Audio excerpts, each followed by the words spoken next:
I'm in the shattered remnants of a small village in eastern Ukraine where a little over a year ago, Ukrainian forces pushed back the Russians, taking one small step forward in this country's fight for freedom. It's a battle between tyranny and liberty. It's a battle that echoes around the world. It's a battle where Australians are fighting in small ways and in large to help this country retake its freedom.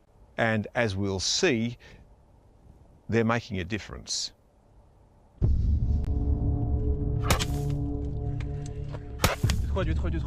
In Ukraine's east, nowhere is safe. In battles fought in trenches, over shattered fields, in the glass and rubble of ruined streets, abandoned apartments, and broken playgrounds, where snipers hide in the wreckage of living rooms, and homes are no more than soldiers' shelter from a storm of metal. In a brutal war half a world away, Australia is on the front line with Ukraine as it stands against the Russian invasion, supplying armoured trucks and cardboard drones. We're there like that. And training troops for battle. We're literally teaching them the basics of weapon handling. We find Australians who have volunteered to fight. I wanted to be able to save at least one person from fighting by joining and fighting myself. Meet the doctor using an Australian medical breakthrough to save lives burned and broken in battle. I can treat faster, I can treat better. The refugees warmed by our gifts. She wants to thank you for help from Australia and to give this gift from her own heart. And their grateful children. Thank you, Australia! Deep bonds are found in unexpected places. And Queensland. Queensland, yeah. Why Queensland? You take care of yourself. Sure. This is the tale of two nations, two democracies united in a common cause. It's a story of struggle, of courage, and of hope. Thank you for this support. You are closer than you think.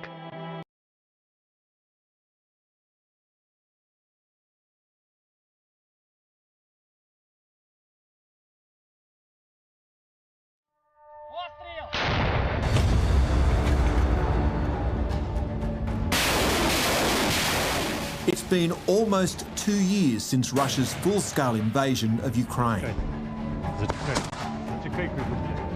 Vladimir Putin's campaign to take Ukraine began in 2014, when Russia annexed Crimea in the south and much of Donbass in the east. So when Russia reignited the war, Ukrainians faced a choice: fight or be erased from the map. When you are fighting for your existence, you cannot stop. Democratic nations rallied to Ukraine's cause, recognising that this conflict was a test for the free world. Evil, if unpunished, only grows bigger and spreads. $100 million of military support. As the war pushes towards its third year, Ukrainians fear the resolve of some allies is waning, and they need to be reminded that this is not just a battle over land. We knew that this wasn't about territory, it was about the future of our children, and of course we very soon realized that this was also about the future of Europe and the world. Ukraine is the front line in the struggle over how the world will be ruled in the 21st century, by democrats or dictators. The price of democracy and freedom is very high, because the people pay by their lives.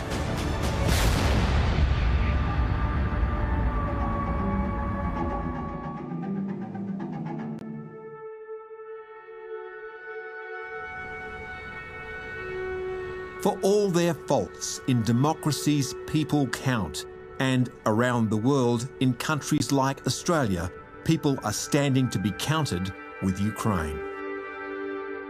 People like working mother Katerina, who lives 15,000 kilometres from the battlefront in Sydney's eastern suburbs. She spends sleepless nights raising money and buying non-lethal kit for frontline soldiers through the Defend Ukraine appeal. The biggest requests that we get are for drones and off-road vehicles. Off-road vehicles are used for evacuation, drones are used for surveillance and reconnaissance. It's a labour of love for her family and the country of her birth. Just to know that someone from across the world, as they say, off the map, cares about them, and that we have an entire community here, not only of Ukrainians, but that Australia stands so strongly with Ukraine. It's incredibly motivating, it's heartening, and it gives them the will to continue. Доброго ранку. One of her contacts is Major Andriy Berezovsky, who is a battalion commander. Each drone, each piece of body armour, each four-wheel drive is a direct response to a call from the front. He's a commander of a battalion that is right under Bakhmut. It's one of the worst areas of fighting that the front line has seen throughout the entire full-scale invasion. So they appreciate it and they express that gratitude every single time.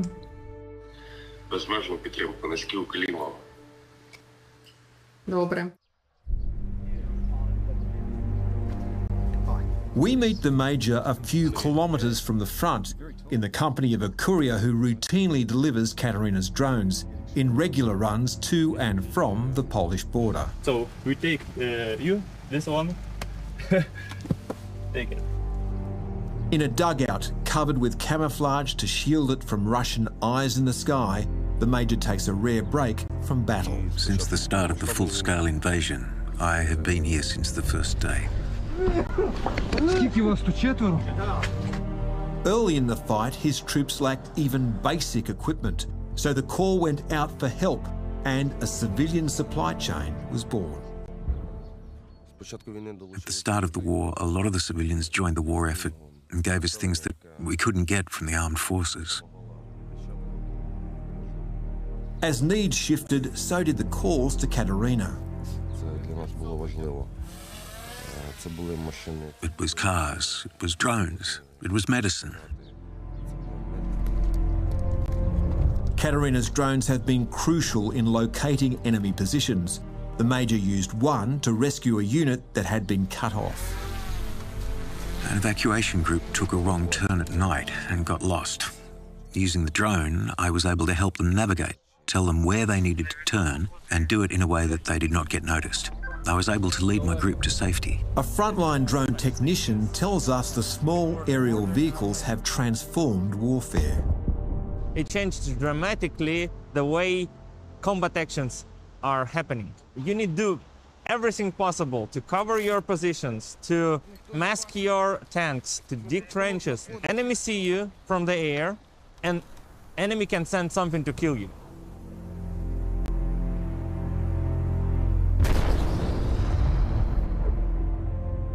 Ukraine is losing 200 drones a day, which is why cheap cardboard versions made by Melbourne-based company SciPac have proved so useful.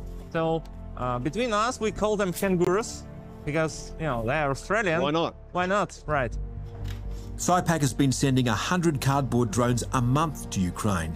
They can be put together in an hour with glue and rubber bands and carry up to 5 kilos, so they're being used as weapons. They're really inexpensive, and they can carry like pretty good load for that price.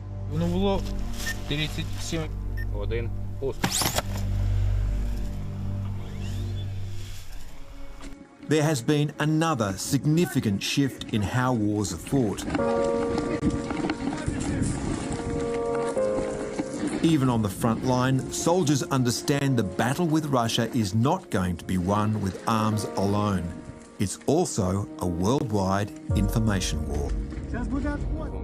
You and I are meeting in a dangerous place. You have come here because you are interested, and you need to tell your people that war is not good.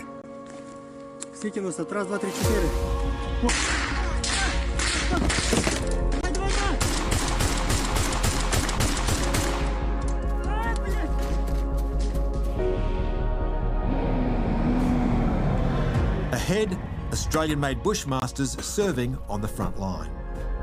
Yesterday, it saved lives of my soldiers.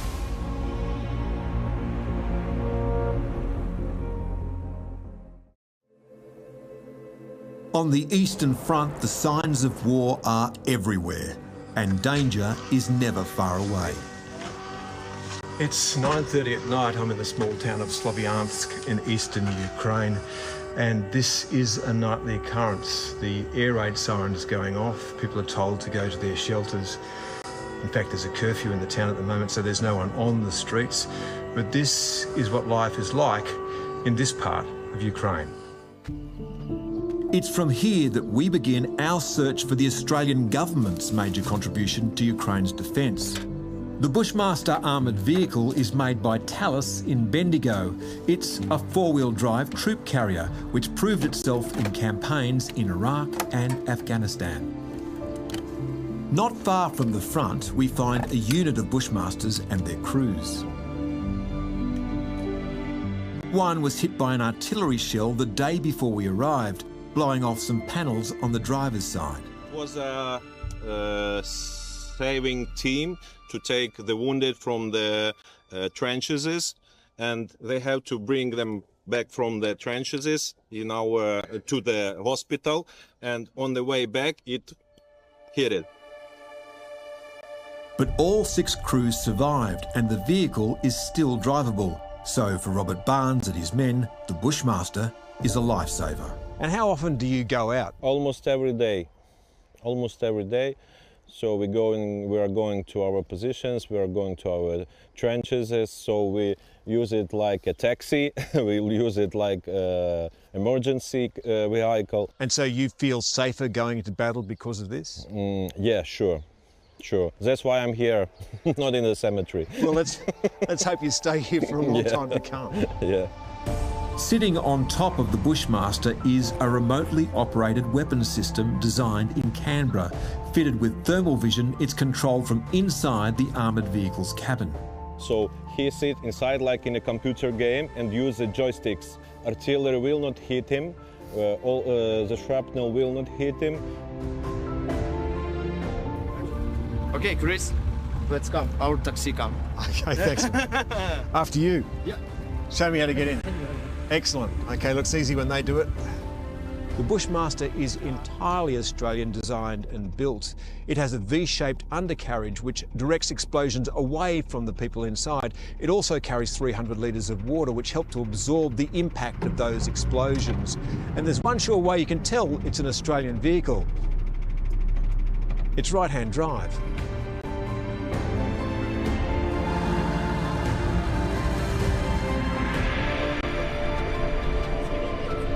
Vitaly Savchenko routinely drives into fire. He's been in Bushmasters blasted by landmines and hit by artillery shells. Well, the last time we were hit, we lost 2 back tyres. But the car performed really well, even though we drove away without 2 rear wheels. Vitaly stresses there is no safe place in battle. But the Bushmaster offers more protection than most armoured vehicles, and for that, he's thankful. We like these armoured cars. We don't have a lot of them, and it's helping us a lot. The comparative safety of the carrier means they're often used as field ambulances. Hannah Harava is a combat medic. Our experience with Bushmasters is they saved a lot of lives. We had situations where they ran over anti-tank mines and the bottom of the vehicles withstood the blast. The people inside were stunned, but not injured. So you must see some terrible things. Tak. And how do you cope with what you see? I try to distance myself from all the fear I see here, from death, from serious injury. I try not to take it to heart and to keep a bright mind. It helps that I serve with my husband. He is the driver of the vehicle in which I conduct the evacuation. It is my great support.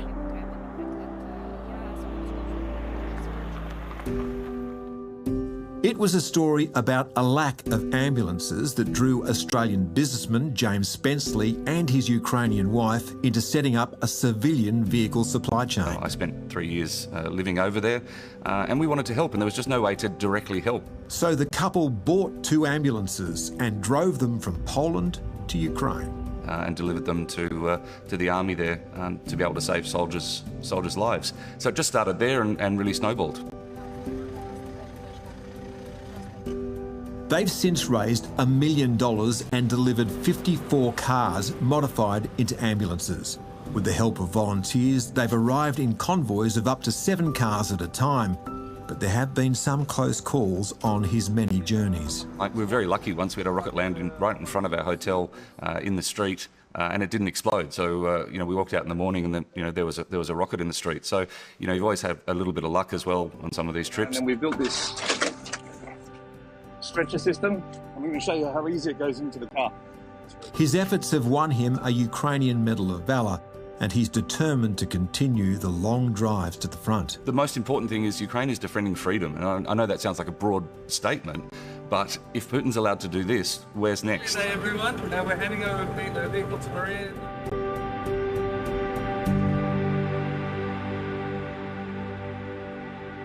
Some Australians have gone one step further, defying their government's warnings and risking prosecution under foreign incursion laws by signing up for war. One, who we'll call Michael, speaks Russian and is now working in intelligence, so he can't be interviewed on camera. Michael is 32 years old. He's from Melbourne and he's been serving on the front line here in Ukraine for the last year. He goes out for a week at a time and then comes back to this city of Kramatorsk for rest and recreation. He says that conditions on the front line are more like the First World War than the Second. They're in open trenches, living among rats and within sniper's shot of the enemy. When I asked him why it was that he came here to fight, he says because he believes this is a battle between good and evil.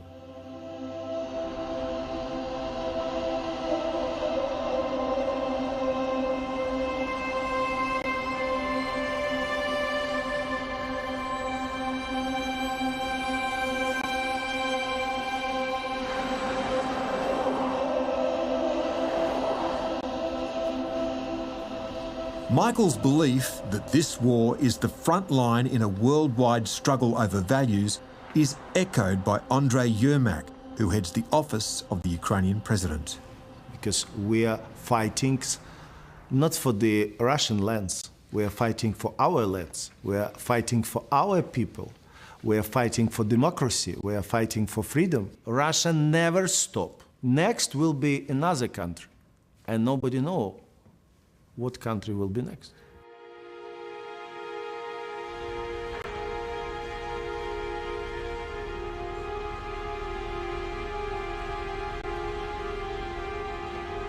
You're out there until the work's done or there's no work left. 24-year-old Ethan McNamara is another volunteer. He quit the Australian Army to join the war. 5 years I was an infantry soldier up in 8th 9th Battalion. So what was it that drew you to Ukraine? The fact that you see so many people trying to fight but don't know how to fight. I wanted to be able to save at least one person from fighting by joining and fighting myself. In a year in Ukraine, he has served in some of the fiercest theatres of battle. Could you describe Bakhmut at the moment? What's that like? Bakhmut at the moment is just a pile of rubble.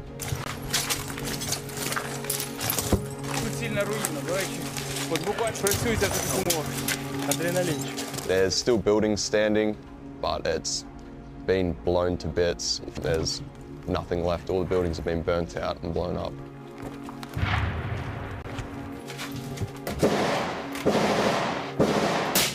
Ethan admits that he was drawn by the idea of testing his skills, but his motivations have changed. But then I grew to love the country, the people that I've met, and found a reason to stay and keep fighting. The nature of the people here is beautiful, the country is beautiful. And amid the carnage, combat medics bear witness to a terrible beauty of people who fight to save lives and hope. People like Hannah. My husband and I have been married for a long time and we never thought about having children. Now, with the things I've seen in war, I've been thinking about making sure the family survives, about the value of life and the need to ensure there is another life after me. Make sure we're nice and square. Coming up, Australian diggers teaching Ukrainians how to fight. Stand up straight, square. There, like that. Good. The men and women that we're training will be at war very shortly. Every moment that we have with them counts.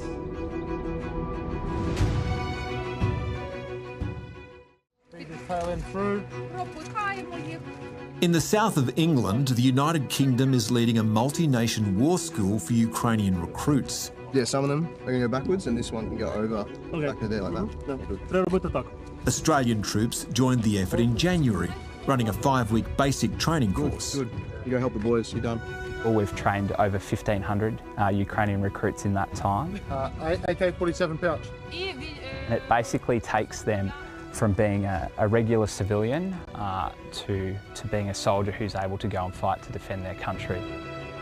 27-year-old Ivan was an aspiring artist when he was called up.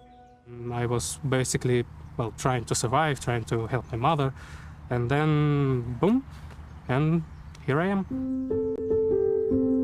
It's the first day of training for a new group of recruits, and the early morning exercise took a toll on Ivan. I'm not very fit, so I have to, run, squats, push-ups, all that stuff. And of course, I lack very specific skills when it comes to military work. So you were doing exercises this morning. How did you go?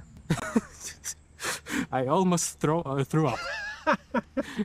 Almost. At the low ready, our muzzle is pointed slightly down so it can be rapidly brought up to engage the target. A young Darwin-based corporal is running a group of new recruits through their paces. It's the first time most have handled a gun. And we're literally teaching them the basics of weapon handling, from things such as stance, grip, how to unload the weapon, how to strip and assemble the weapon. So you want your feet apart. Slight bend in the knees, spread your leg out a bit more. There we go. Good. Okay, you're not leaning forward at the knees, you're leaning forward at the hip. So you're sort of poking out your hip like that. You want to keep it nice and central. Here, time is the enemy. We have 5 weeks in which to prepare them as best we can to return to Ukraine and in many cases to then go and fight on the front line. The time spent here may well be the difference between life and death. Really about providing them with the skills, knowledge, attitudes and behaviours that they need in order to be able to survive their initial encounters on the front line and then adapt. A study of casualties shows the first 10 days of battle is the most dangerous time for new recruits. It really comes down to an approach that we sort of define as ruthless empathy. So we're really cognizant of the fact that the men and women that we're training will be at war very shortly. And so every moment that we have with them counts. The standard of training that we deliver is critical. We take it really seriously. We do everything we can to give them the best foot forward and ultimately just improve their capability and survivability. And the training has to mirror the fight. These trench systems which have been built here in the training area are key to teaching the Ukrainian recruits how to go about not only defending from a trench system where they are protected somewhat from the Russian artillery fire, right through to how they actually go about assaulting one of these systems and clearing it where the Russians are on the defence. With some more practice of the unload and strip and assemble. The Australians lean heavily on interpreters like Irina. I used to be a yoga teacher before, so I could never imagine myself just be in such a circumstance, but war has changed everything. Do you catch? Here is the exact place where I want to be now. For Irina, this mission is deeply personal for her country, her family, and a dear friend. He signed up to serve and was buried in a building hit by an Iranian-made kamikaze drone. He was a successful businessman, highly educated, kind, spiritual, and yeah, it's hard to know that someone you love is just getting killed like that, trying to protect home. In the beginning it was hard to proceed, but it just made me stronger and it made me tougher. And now I'm even more motivated to be here to help and to win this war. And if necessary, you would also fight. Like, if I have to fight, I will go to fight. The Australian trainers are determined that the Ukrainians will not fight without the skills they need to survive. I'm so proud of my team. They are working extremely hard to make sure that every moment that they have with the Ukrainians that we're training is a meaningful one and something that supports them to go back to the Ukraine and win their fight. Irina has seen 3 rotations of Australian instructors over 6 months. Met a few beautiful Australians instructors, but there were also great humans who gave so much love and so much kindness to our boys. Now I know that they still care when already boys are in the front line. Gives them tremendous amount of power and a good motivation to stay alive. For Ivan, everything is focused on the present, learning all he can before he's thrown into battle. As an artist, you try to see what's best in the world. You're about to see some of the worst of it. How do you feel about that? I have ran through my mind all of the scenarios I might face and imagined my reactions. It is pointless. I will see when it happens. I don't know. I honestly have no idea. I may, I don't know, panic a bit. Maybe I'll throw up, or maybe I'll be just fine.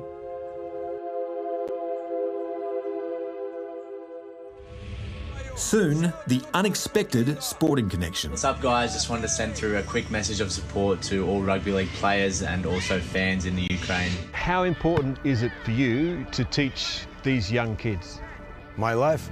Окей. Brilliant. Поїхали, поділились. Thanks, James. Швиденько стали на удар. Уже стояв.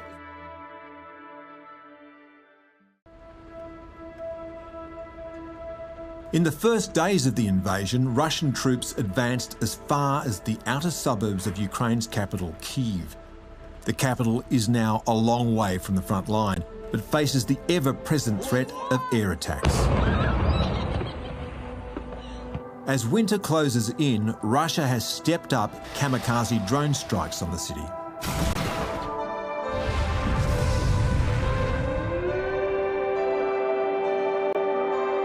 When air raid alarms sound, some seek refuge in railway stations that double as bomb shelters.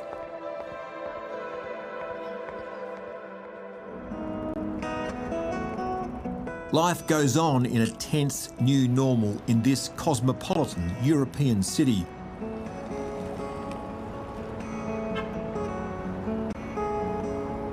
But there are scars amid the beauty. There were dead bodies lying on this pavement where we're standing right now.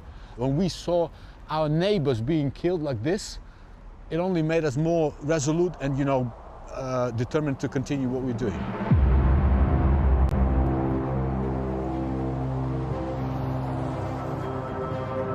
In the city centre, the burnt and rusted hulks of Russian tanks are a graphic reminder of the power of the resistance. It's a war in which there are losses on both sides. And the cost is recorded on a nearby wall as the already long ranks of the fallen swell. Many of them are just ordinary doctors, businessmen, IT specialists. They should be building a prosperous Ukraine. But instead, they had to go and sacrifice their life in hope that the future generations will be able to do that. And on this day, 2 more photos were added to the wall of remembrance. As the war rolls towards its 3rd year, some are urging Ukraine to stop fighting and negotiate. The nation's First Lady says that ignores the clear intent of Vladimir Putin's regime. As the saying goes, if the enemy lays down their weapons, the war will end. And if we lay down our weapons, we will cease to exist. Here, in a secret location in the capital, is the heart and head of Ukraine's resistance. And here lies the fierce determination not to bend or be broken by a tyrant. What is the life? What is a life without any freedom, any rights, any democracy, when you can't tell what you want, can't choose how to live? What is it? It's nothing. Olena Zelenska is rebuilding as the war destroys through her charitable foundation. A striking example of her people's resolve not just to fight, but to thrive, to give hope to children. It's an enormous task now to uphold their faith in the world. But we intend to progress, not just survive. Hi, how are you? Chris from Australia. Lovely to meet you. Nice to meet you. In the suburbs of Kyiv, we meet the children whose faith in the world has been scarred by war.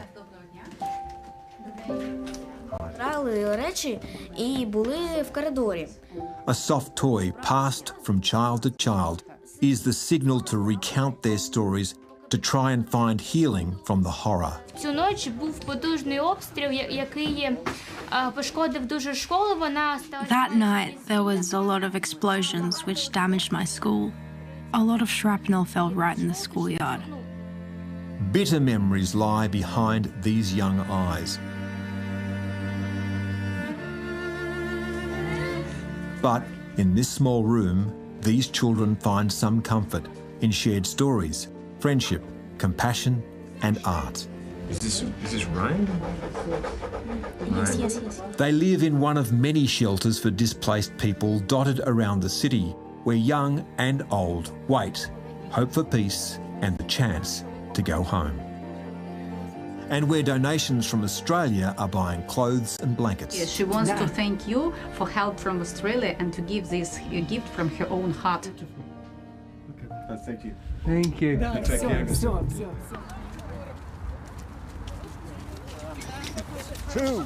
There's a different kind of therapy being played out on a nearby school oval. Після прориву, він уже шукає наступну позицію. Нападаючи постійно, уже ставайте в наступну. Through the unlikely sporting connection of rugby league. Rhinos! Go! The under-14 Kyiv Rhinos are training as the light fades under the watchful gaze of their coach, Yevhen. Since the state allowed us to have this program, I've been part of it because it is important for these children. This is not merely a distraction. They live for this sport. And how important is it for you to teach these young kids? My life. Yevhen's love of the game shines through his team. So how do you feel when you play the game? I feel wonderful. So what is it that really makes you feel good about playing the game? When there are hard moments on the field, I know that my team will always help me and I will help them. And Yevhen draws inspiration from his favourite team. Okay, coach, now it's time for you to reveal your true colours. So what's underneath? Queensland. Queensland, yes. Why Queensland? It is, he says, because Queensland players never give up. In rugby league, The Ukrainian league is led by former player, now soldier, Arta Martirosyan. He's quick to point to the Ukrainian bloodline that runs through some of Australia's elite players. the famous names like Nathan Cleary and Hudson Young. It goes to Cleary. Nathan Cleary! Wow! So Nathan Cleary has just elevated himself to grand final immortality. We brought a message from Nathan Cleary to Ukraine's rugby league players, coaches and fans. What's up, guys? Just wanted to send through a quick message of support. I'm very proud of my Ukrainian heritage and often ask my nan questions about it. I know it's been really tough times recently over there, but it is really cool to see that the game continues to grow. I'll always be a massive advocate and supporter of that, and yeah, I'll help out where I can. Also hope that one day I'll be able to pull on that Ukrainian jersey for a game, but until then, keep up the hard work. It's awesome to see, and I'll continue my support from over here. So good on you guys, and hopefully get to meet you all soon. Great thanks to Nathan and to you for this message. For a people at war, small signs that they are not alone are a powerful gift. Thank you very much. Big thanks from soul to soul, from heart to heart, from mind to mind. So, after encouragement from Coach Yevhen, Thank you, Netherlands, and thank you, Australia. it's back to work. Поїхали, поділились. Швиденько, стали на удар. Soon, hope is stronger than fear.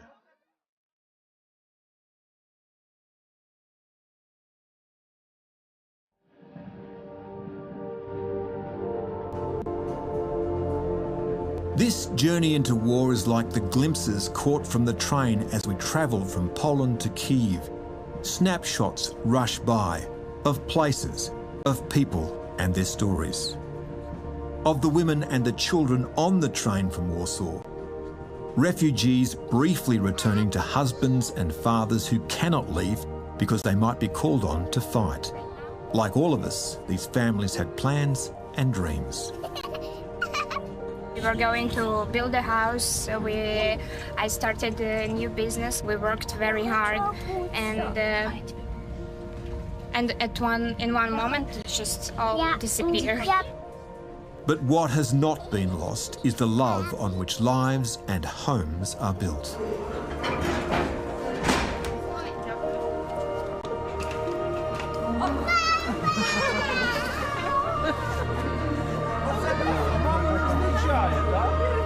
And we just go to visit our papa. Another snapshot of surgeon and heavy metal fan Maxim Abramov. And I love the Metallica tattoo that you've got. And AC/DC too. And AC/DC? Yes. So you're He's using a medical marvel made by Melbourne-based Polynovo to reduce the pain and speed the healing of burn and trauma victims. I can treat faster, I can treat better, and I can treat a lot of more patients. Novazor BTM is a 3-layered bandage. The base is an absorbable foam matrix that acts like the posts and beams of a house, which cells grow through to rebuild skin. Next is a bonding layer, and the upper layer closes the wound and limits moisture loss. Before BTM, it was almost 1 month. We need to prepare the surface for skin grafting. Yeah. With BTM, it's 10 days. 10 days? Yes. This Australian innovation buys him and his patients that most precious of gifts. Time.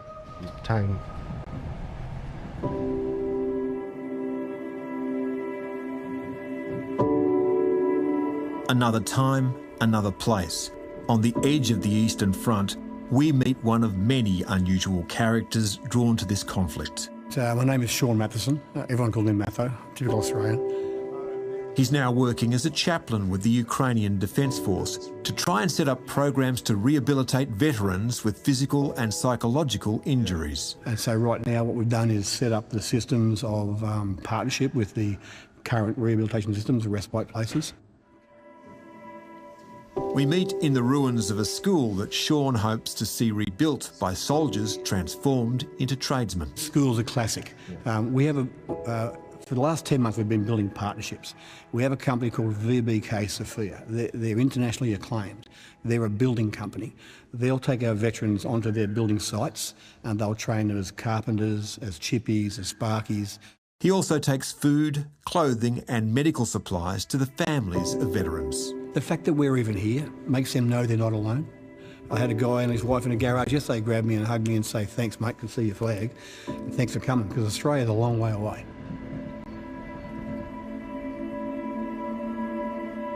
Another place. In a refuge on the outskirts of Kyiv, Ludmila and her son also want to send their thanks.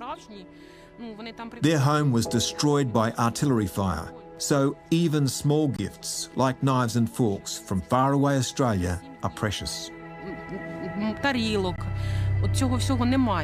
We have nothing, and the people who have helped us have given us some comfort. So here, we're able to try to create a small sense of home. Her family now lives in a single room, but it's warm and safe. Ludmila dreams of rebuilding her home and her family's life.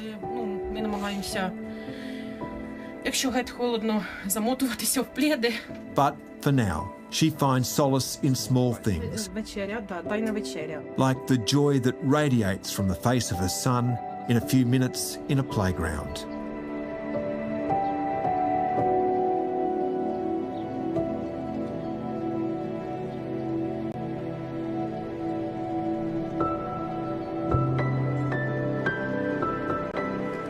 Images of desolation are easy to find in Ukraine, but everywhere there are glimpses of defiance in the destruction. Most of the buildings in this small town north of Kyiv were damaged or destroyed during the Russian invasion. But one thing you notice right across Ukraine is the resilience of the people. Everywhere you go, life goes on.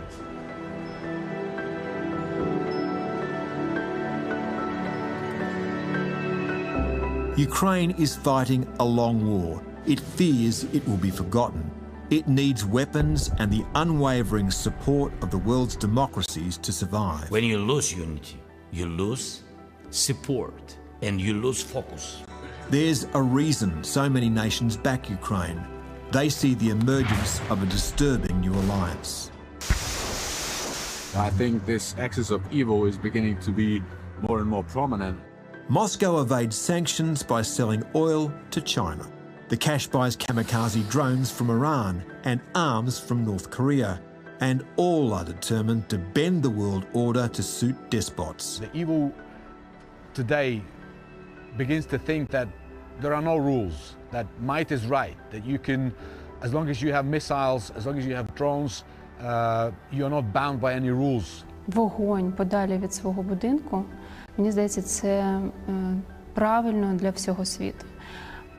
Australians know the danger of fire, and you understand that you need to work with it in advance, that it's better to stop a fire far away from your home.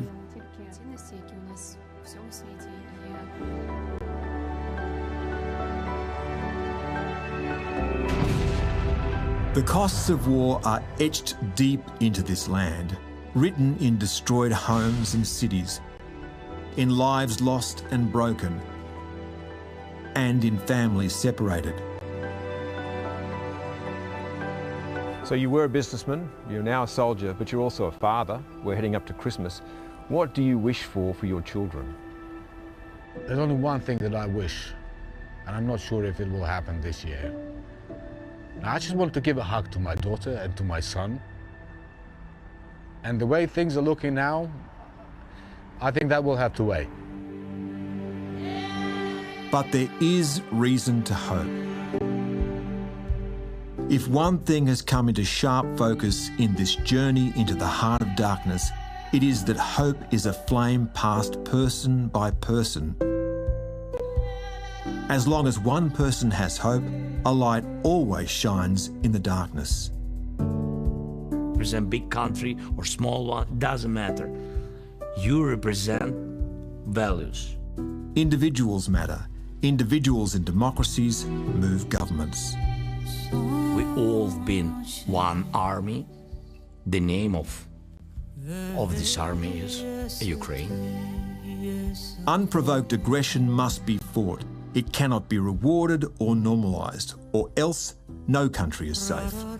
You are our friends. Thank you very much for your support and the help. And believe that we are Ukrainian, never forget about it. And our victory will be our joint victory. Putin didn't understand when he attacked Ukraine that he wouldn't break a country, he would make one. The people refused to kneel and stood up. And around the world, in countries as far away as Australia, individuals rallied behind their courage. 1 million points of light shone in the darkness, and the darkness could never put that out. Thanks to your people for your support, your government. During the war, there are a lot of countries who are more closer than you to us. But they didn't come during this war to support people. Thank you for this support. You are closer than you think. Thank you so much. Well, we would think less of ourselves if we did not come. Thank you very much. Please take care of yourself. Thank you very much.